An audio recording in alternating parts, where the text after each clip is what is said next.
Hi, I'm Lauren Saidel-Baker, and thank you so much for joining us for this May 1st edition of FedWatch. Well, a big week in Fed watching, so let's jump right in. The biggest headline item should have been the Federal Reserve meeting and rate decision this week, but rates did not change. They were wildly unexpected to move. So that's kind of a non issue for us today. Where we did see some fireworks was during the press conference after. In fact, this was Powell's last press conference as chair of the Fed.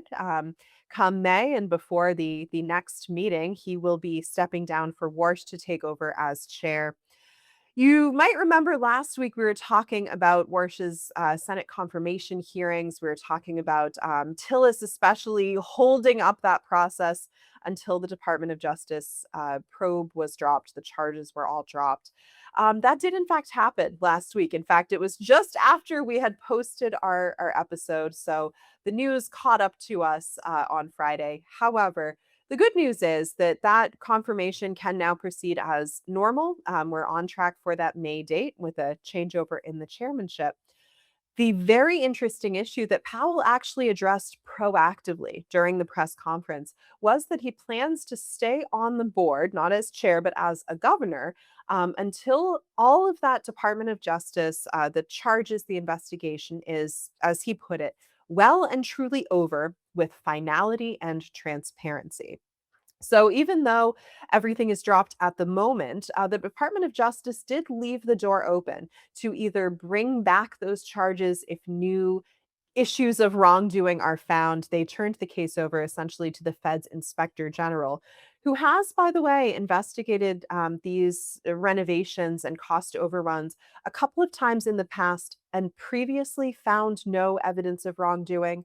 So odds are on that this can all go away smoothly. But Powell did say he wants to stay on the board to truly see this process through to its finish until there's no chance of bringing back up new charges. So at this point, it does seem unlikely that they'll reopen the investigation and we can proceed. What that does in the meantime is it sets up the potential for Powell to be something of a shadow chair. Now, he said very clearly that he respects Warsh. He does not intend to be a shadow chair. Really, what this would do is it would deny President Trump a new opening, a new vacancy to fill on the Board of Governors until he does, in fact, vacate that seat.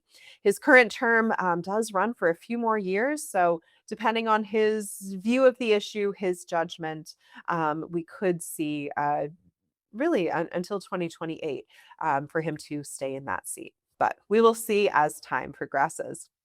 In other news, big headline item this week, GDP first quarter advance estimate came in at 2.0%.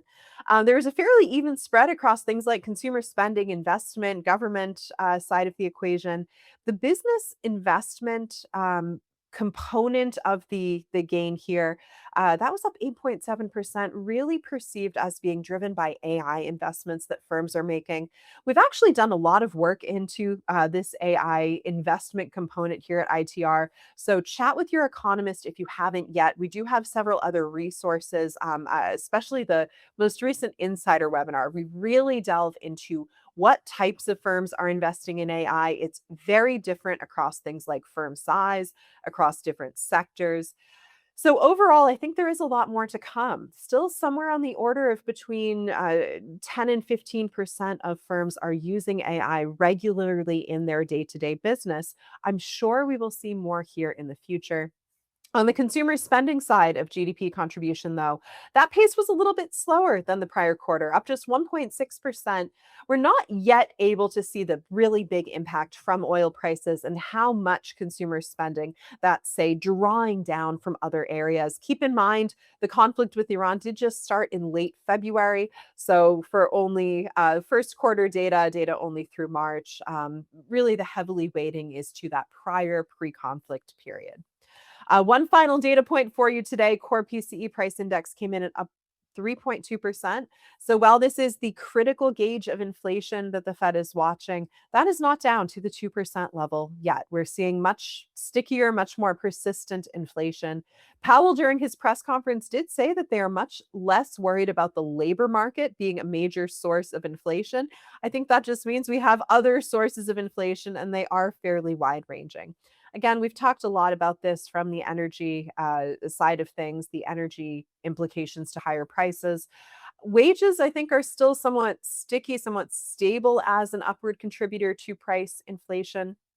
But these other factors, accommodative monetary and fiscal policy, these more pervasive issues across the economy, those are going to be with us in more structural terms going forward.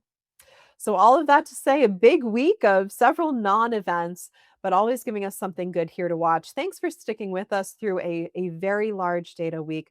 We'll be back next week to do it all again, right here on ITR Economics FedWatch.